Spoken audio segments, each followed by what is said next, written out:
Hello and welcome to 5-Minute Math. Today we are looking at the 8th grade concept of modeling the Pythagorean Theorem. This is standard A.6c in the great state of Texas, and we are using item number 4 of the 2023 released STAAR test.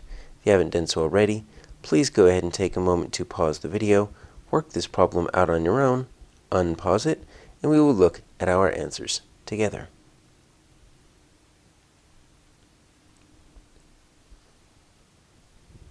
Alright, so we've got this strange looking diagram. Almost hidden within all of this is a right triangle. Now they do say that, but it's kind of hard to see it because you've got these squares just standing around the outside of the right triangle, but hopefully you guys can see it right here.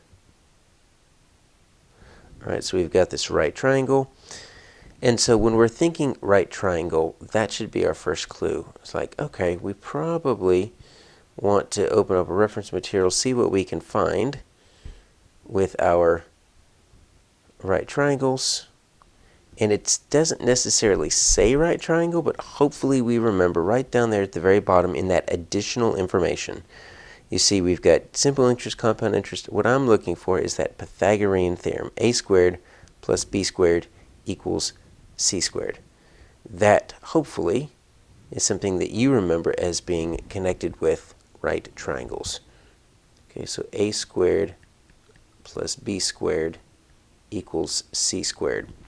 So what does that mean? Well, this has to do with right triangles, and this is true for any right triangle that you will ever find. This is the Pythagorean theorem, and so these two letters, A and B, these two represent the legs. Okay, and this represents the hypotenuse. So the legs are just the two next to the hypotenuse. The hypotenuse is the one across from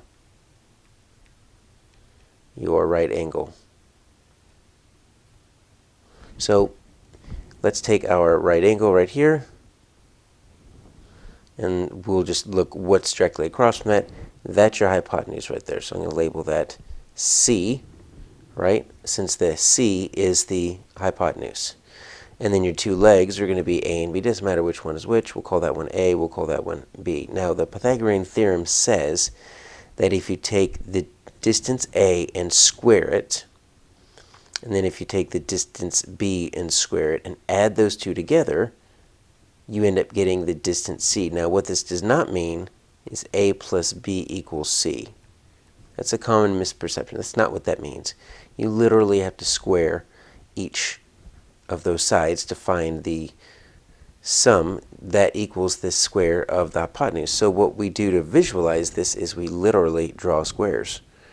So we say, all right, if you were to find the area of this square and then find the area of this square and add them up in square units, it would always equal, as long as it's a right triangle, it has to be a right triangle, always equal that. So what we can say here is we could say, instead of a squared plus b squared equals c squared, right, I'll put that right here, a squared plus b squared plus equals c squared, because squared you could just literally draw a square to represent it. A is going to square d, so we can say square d plus b squared is square e. So we're just substituting here. Equals, what's my c squared? Square f. All right. So we know what we're looking for here. Let's see what we have as our answer selections. The sum of areas D and F, okay, is less than the area. Well, we don't want less than. We're wanting equal. A squared plus b squared equals c squared. So we're not going to use less. We're not going to use greater. So those two are out. So we're just looking at C or D.